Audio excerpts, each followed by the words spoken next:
Yo, we on the After the Set podcast. We got Memphis Will here. We was doing the show over here at the Backyard Boogie with Tron. Yes, sir. So Memphis, how was your set, man?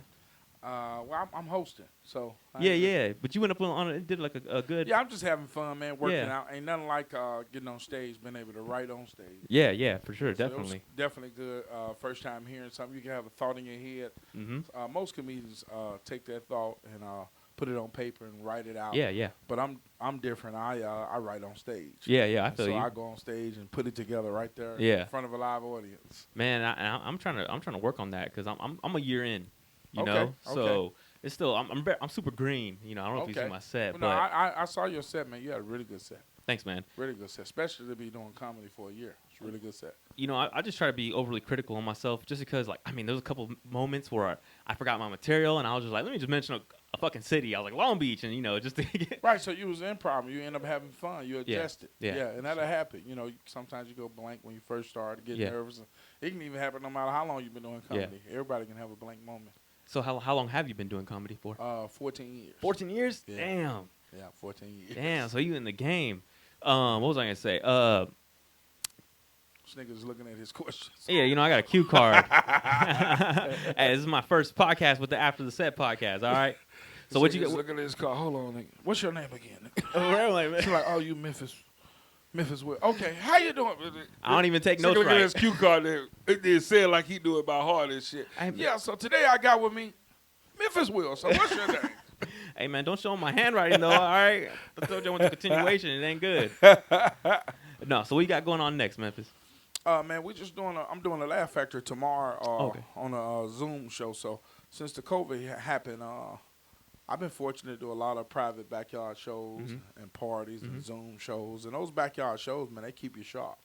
And the way they got it set up out there, man, is really just like a comedy show. Yeah, Got it's the pretty chairs, the stage, the mic, and so it's always good to stay fresh. Yeah, you know, a lot of definitely. people becoming couch potatoes, and then when everything open back up, you know, Yeah. that timing be off. Yeah. So with comedy, you want to be doing something to stay sharp, even if you in the mirror. You know what I mean? Even if you're recording yourself, you just want to stay sharp. And when COVID first hit, I don't know, were you doing anything in that first 2-3 months? You know, I kind of shut down hard the first 2-3 months. Right, Were you doing like the Zoom shows and stuff? Yeah, I went right to a Zoom show as soon as the COVID happened. And so, plus I had already, fortunate, I had already had about 3 private backyard shows or 60th birthday parties shit. already set up Yeah, before yeah. the coronavirus. Oh, damn. So, I think a few of them got canceled, but some of them just pushed their dates back. Yeah. And we were still able to get them shows off. Right. Yeah, man. So what would be a word of encouragement to young up and coming comedians like myself? You know, you got to ask somebody that made it. Man, you know what? Nigga, You was rocking the nigga stage, act man. like I have made it already. Hey, I'm man. enjoying the journey, though. I'm enjoying the journey of getting where you're going, because I had to erase out of my mind what is making it. Yeah. No, You see what I'm saying? It's Yeah. no such thing. that's true. In Yeah. other words, you have to stay in the lane that God got for you. And Facts. whatever level God got you at, you got to enjoy that level until God take you to another level. Facts. Everybody not going to sell out the Staples Center. Yeah. You know, everybody not going to sell out theater. Some people going to sell out comedy club. Yeah. Some people going to sell out churches. Some Mhm. people going to sell out a 50-seater. Yeah. My point is, whatever level you on, enjoy that level. Mhm. Sometimes people get so far in advance mentally that they're not enjoying the journey. Yeah. So almost like I tell people now, I don't chase the dream. I manifest the dream. Yeah. You know what I mean? like I that. don't have to chase nothing that God already got for me. Yeah. So I have to manifest it, and I have to enjoy where we're tonight. Me and you, we in the backyard. Mm-hmm. We don't know who out there in that audience in the backyard considering committing suicide. That's true. But God utilized our comedy, our testimony to relate to them, Yeah. to be a blessing to them. Mm-hmm. But if we got in our minds, hey, man, I ain't going to do no backyard show. Hey, man, I ain't going to do this and that. Yeah. And then I'm not where I was supposed to be. Mhm. That God wanted me to utilize my gift and talent at. You know what I mean? So it's kind of like if this is your gift and if this is your you're making your dreams manifest, don't cheat yourself. Don't cheat the hustle because God ordained this. Your gift ain't for you. The gift is for people. That's what your gift ain't for yourself. Your gift is for the people. That's a good one. So, and you didn't create the gift or give yourself the gift. No, definitely not. God gave you the gift to make people laugh. So it's your job to master your gift and manifest your gift. So you seem to be are you a Christian man? I'm a spiritual man. Spiritual man. All right. Yeah. So how do you feel being a spiritual man in comedy? I'm a spiritual man too. Absolutely. Comedy is the same thing. A lot of people be telling me, "Oh, you're a pastor, or you're a preacher." I say, "Yeah, I am in a different form." Yeah. You know what I mean? Mm-hmm. And so we still get the truth out. But I'm hosting a show, so I got to get ready to Oh, back yeah, out yeah. here, guys, Memphis. and bring the coming back. I'm going to come back and have some more fun with them. Yeah, sure. definitely. All right, if I don't, follow my Facebook, Memphis Will. Follow my Instagram and Twitter at THEMEMPHISWILL. For the people who went to community college, that Will is WILL. So you're talking THEMEMPHISWILL. That's at THEMEMPHISWILL. And people who watching this podcast, tell this nigga to put some lotion on his knees. Yeah, you gonna call me like that? I'm uncomfortable with this motherfucker sitting right here with his kneecaps out. No, I'm just tripping. High vibration, positive energy. All right, Memphis. I'll catch you next time. All right, buddy.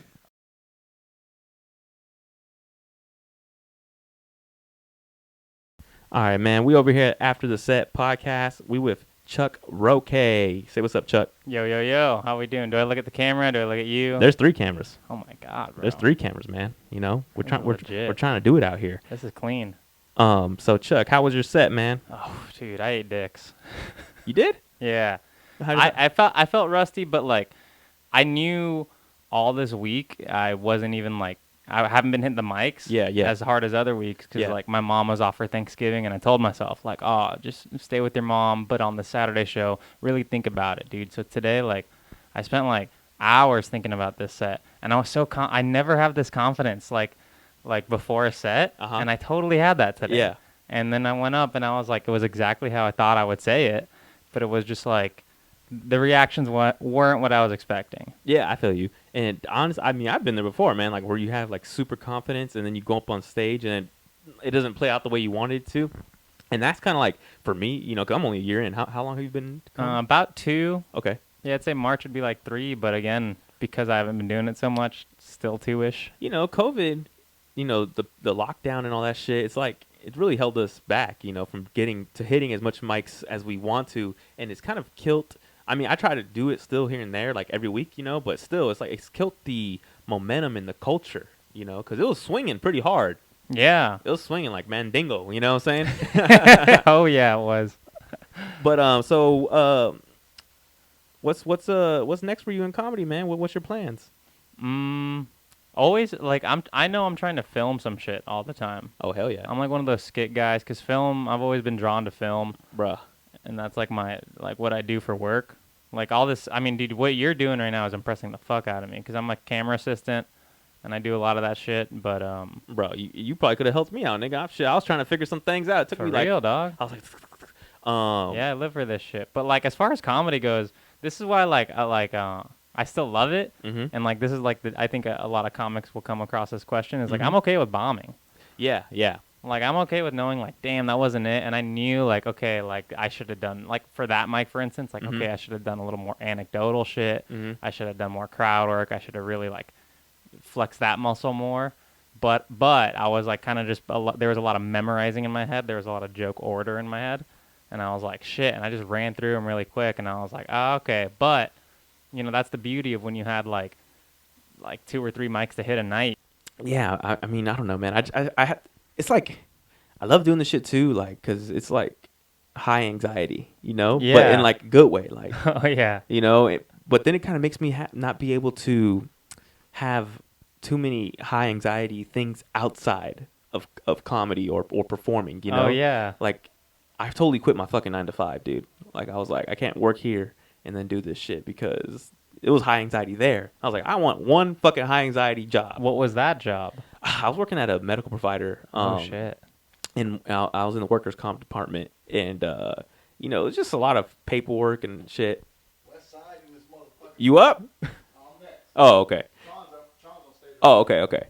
Yeah, so it was just a lot of like entering data and calling fucking like claims adjusters and shit like that. But you had to be like, it was like 50 calls a day you had to make at least. Oh, you had to be on it. You had to be on it, dude. And I'm like, man, I'm trying to chill. I was high at work, you know, my cubicle. Yeah. Just like feeling trapped. I was like, Yeah. fuck this job. What do you do? You do something for like, Now I do like PAing a lot, so I'm a production assistant on sets.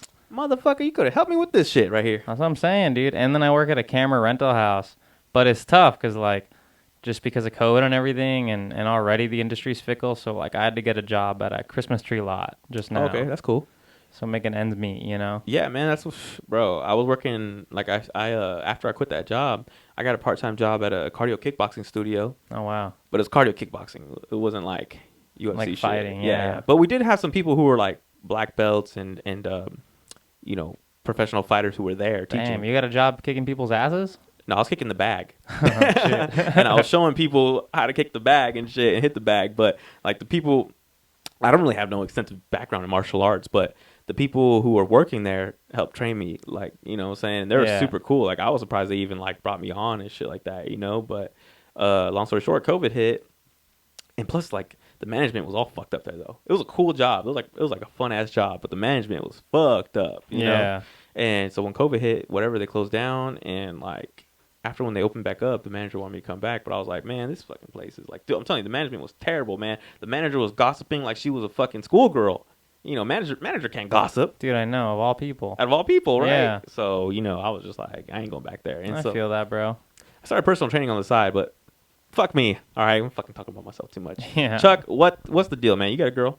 Nah, not right now. All right, that's perfect, man. Yeah. After y'all see this, you know, my nigga got his head on straight. You know, Dude, after I opened with eating a bag of dicks, see, that's how you know I'm in it for the culture, bro. Like, Yeah. I really, when I started comedy, it really was to, like, get into Hollywood. And now, like, that I'm kind of in Hollywood and I see kind of how fucking stupid and hard it is, I really do put comedy separate now, and I put it on this pedestal where, like, dude, like I said, I just want to be a funny person, and I just respect whoever could, like, bring the most funny out of people. Yeah. Because, yeah, like, there's a lot of people, I think, who are, like, you know, just, like, at least before COVID, that were just hitting numbers, you know, mics, you know, people who were just hitting numbers, like, Yeah. all the time, and, like, oh, this is my 67th mic this year, and it's like, dude, who cares? Yeah, that is true. And I was kind of like, I was a little bit, like, intimidated showing up sometimes because I'd be like, damn, I know these motherfuckers did, like, 6 mics in 2 days, and I'm fucking, it's already Friday, and I did 2 mics. You know, this might be my 3rd mic of the week, or like, Yeah. you know, I know what you're saying. Like, people will fucking do like 12 mics in a week or something like that. Yeah. You know, and I mean, I understand it, you know, but I know what you mean. Like people bragging about it. It's such a, I don't know if this is the right word, but it's such an obscure thing to like comedy that it's like a motherfucker could do like 100 mics in 2 months, or a guy can do 25 mics in 2 months, and the guy with 25 mics might be funnier. You know, who knows, right? Yeah. But you do have to get your reps in, like you said. Like, yeah, you got to get them in, and like people have so much pull, you know, like someone like would know like the booker at Irvine Improv really well, Yeah. and they can set themselves up as the headliner when like you know, and just all the optics of that, like, because then even if you're like, oh, that guy doesn't really headline often, all the people who see him or all the people walking around the Irvine Spectrum see his name as a headliner, right? So you could walk around with that energy of like, okay, I've done this, you know, and like. I've always felt like there are just like 3 or 4 times I felt where I've like murdered a room, where like I'm like, okay, everybody laughed really hard at that joke, and that's it. That's when I'm like, I'm funny, right? And that's the shit that like even when I bomb, it's like, okay, well I've done this before. It's like it's like an off day at the gym almost. Yeah, I mean, bombing, it comes with the territory, you know. Oh like, yeah, especially like we're not going up in front of like our fans, you know. I know, yeah. Like that's what is the difference, I guess, when you start accumulating fans. Is like these people love you, you know, or they might hate you and they pay attention so much, but you know they're there to because they know you. Like, oh, that's the you know, like they love your cadence. You know? They love who you are and shit like that. Like right now, nobody fucking knows us. Like, yeah, when we go up on stage right now, it's like people sitting there, they're like, make me laugh. You know, it's like, yeah. But today the crowd was okay when I went up. You know, I didn't see your set. Yeah. I mean, I had it open kind of, and thank you for sitting up close. Oh you yeah, know, yeah. because that gives me somebody I can see. You know, at least I can see your reactions and shit right there. I feel that. I couldn't be there for your set. I'm sorry, man. Please, I'm back happy here. you weren't, bro. I'm telling you, like it was fucking dick, dude.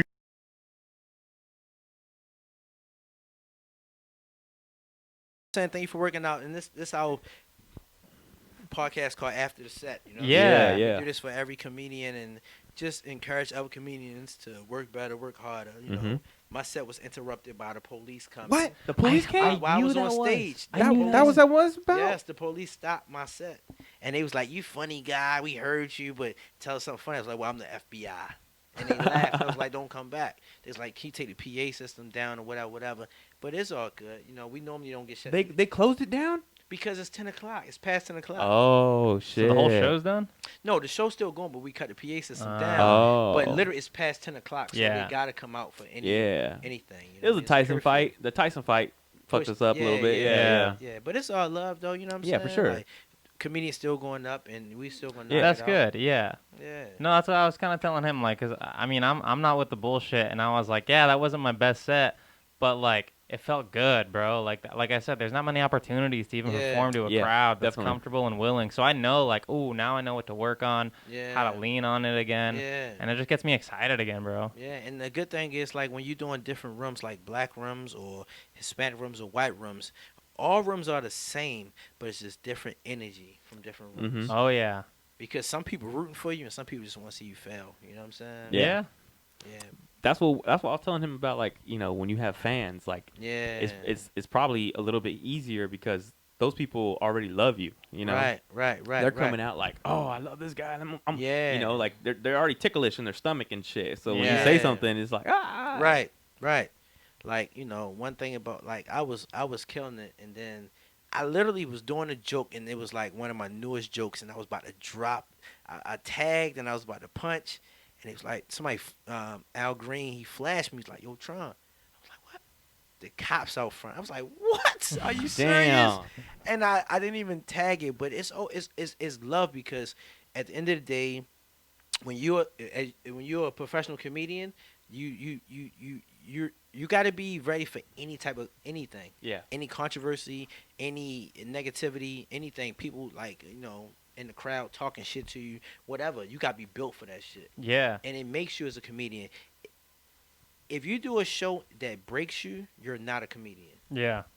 You take it, embrace it, and say, I can do better, or Yeah. you can be better. When I do bad shows, and I have bad shows like everybody else, Mhm. Yeah. but literally my bad shows, bro, I can't sleep for like 2 days. Yeah. Yeah. My mind, my mental fucked up. Mhm. Yeah. And today, I'm not gonna lie, even though my shit got Interrupted. interrupted, I did a good show. I Nice. did all new shit. Yeah. Oh, that's solid. Yeah. And that a comic knows when they did good. Yeah. Like that's what I was telling him. There's like been 2 or 3 times where I've actually like killed a room where the one Yeah. joke made everybody laugh. Some people were like gut Yeah. laughing, and I was like, okay, that's what keeps me like, all right, like yeah, like the anxiety away. It's like I've Mhm. done this before. yeah. Mhm. You know, so I know it's in me. Right. I tell you a secret. You don't need 10 minutes to make somebody laugh. Mhm.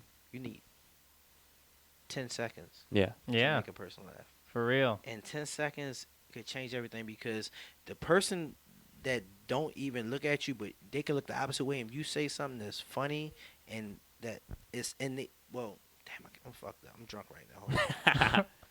Backyard boogie. Yeah, backyard boogie. But listen, somebody that's intrigued off of what you said because it happened to them or they've been in that situation, it would turn them around. That's why I Yeah. love doing bar shows. Bar shows, people are ignorant, they fucked up, they drunk, they don't give a fuck. Yeah. But Yeah, when you say some shit that they can relate to, they you got their full attention. I know. Mhm. And then they go overboard. Yeah, hell yeah, bro, yeah. Then they doing too much, but you Yeah. got them. You know what I'm Yeah, saying? and that energy. I mean, Yeah, the energy is everything. Hell yeah, with comedy. You know what I'm bar shows, like that's what I liked about this when people were like kind of turning up a bit.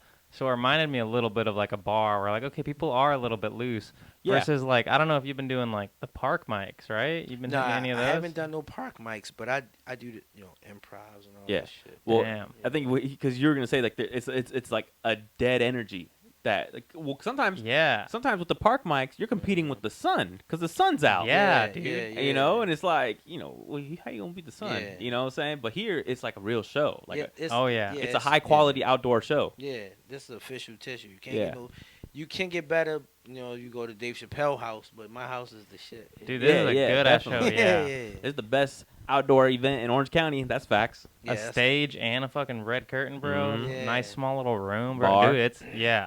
We Bar. got a VIP section for the comedians. Mhm. Yeah. We got the podcast and all And that food and and the after the show podcast, bro. This is a fucking Yeah. function, bro. And we got paid And we got paid by a random Let me, audience let member. me forward that to you before I made forget, bro. 200. Yeah. That's wild. Look at that shit. I can't believe it. Look at that Is she rich shit, or dude. what's going on, Tron? She's from Vegas. Just good friends, good people, man. You know what I'm saying? Tron got the people coming to the Blast. show. People that too. believe in us. You know what I'm saying?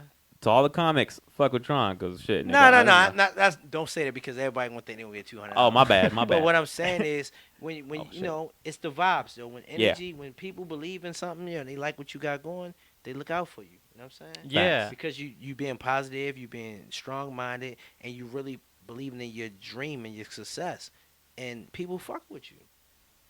Yeah. You know, you got people say, "Yeah, I woke up and I had $200 in my mailbox." Nah, it's because somebody really believe in you.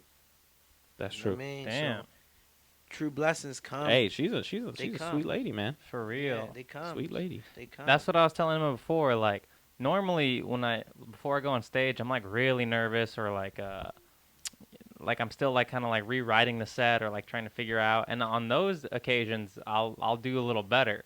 But today was different because today like I had my set like memorized. Like I had time. Like I was like before I went on stage, I was like, okay, I know what I'm gonna say and how I'm gonna say it.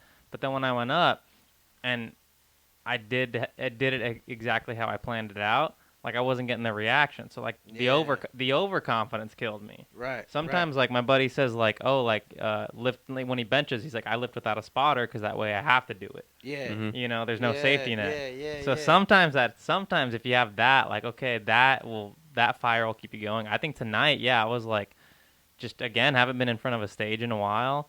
And I was like really like, okay, these are the jokes, and I was really way more focused on the order of the jokes versus like that energy, because Will had some good energy. He had some really good energy bringing me up. Yeah, he did. He gonna bring you up the best way he can, and that's a blessing. You know what I'm saying? So when a good host bring you up with strong intentions, you gotta perform. I You know what I'm know. saying? Yeah. Like so, and a lot of comedians is just starting. You gotta remember that a good host make a good show. Yeah. Hey, is Jamario gonna come on? Yeah, Jamario up right now. So let me. I can go get him if you want to stay on the mic, because I know you haven't been on the podcast for we've been doing this for 50 minutes. Yeah. Okay. Well, I stay here and you get Jamario. All right. I'll be right back. All right, Y'all for chop it up. All right. Yeah. So how long you been in the game? I'd say about 2 years. Okay, that's good. That's March good. would be, I think, 3, but like COVID months, Yeah. it's hard to count for those. That's 0 months. I you know, what man. Yeah, it's fucked up. But that's why I'm blessed to have this outlet for us. You know what I'm saying? Like, Yeah. I built this stage. I built this stage before COVID happened, Wow. and I didn't do a show because I was going through my dad pancreatic cancer shit. Oh, I'm sorry to hear that. No, it's okay. Thank you, man. I appreciate it. And literally, when he passed away, my wife was like, "Tron, you gotta make this shit happen." And I really just said, "Fuck," and I did it. And then COVID really hit, Damn. and everything got shut down, and we just been booming. He's still on? He just went on. Oh, okay. Yeah, MEMPHISWILL. He doing his numbers. He a host. He do a lot of time before you come up though. Right. Whole lot of time. God bless his heart, man. He good dude. Though. I fucks with him. Yeah. That's the G right there. You know what I mean? But yeah, everybody working out though. You know, it's a workout room right now. You know what I mean? Then with no fucking, I can't even have the sound up loud. You know what I'm saying? I know, man. 'Cause that's what I was wondering too. I was like, just like 3 days ago is when they did the safer at home. Yeah, post. the bullshit, man. So I was like, what the fuck does that mean? You know? But then at the same time, we have all these laws that like people aren't really enforcing. You know, Yeah. like yeah. cops came just to say. But I'm gonna be honest with you, like this show is definitely in the later hour. So Yeah. up and coming shows is definitely gonna stop at 9. Yeah, 9:30. yeah. Ah, Because the cops came after 10 because Yeah, of the because after curfew. 10. the yeah. rule. They ain't shut us down. They just like, yo, you too loud, and somebody complain. And my neighborhood have parties. Like this neighborhood is a party neighborhood, but Somebody snitching. not yet. Maybe somebody said something, but guess what? It's a curfew. That's true. So, yeah. I can't be mad at them. No, for you, doing yeah, that. yeah. I'm not gonna knock on doors who called on me because Yeah, it ain't yeah. that serious. Yeah. well, thank you again for the opportunity, Always man. a pleasure. Always a pleasure. Thanks for having me Yes, on, sir. both of you guys. Yeah. Yeah. Chuck, Chuck. Tron Jones, Troy Woo-hoo. Douglas. After the set, we out. Peace. Love y'all.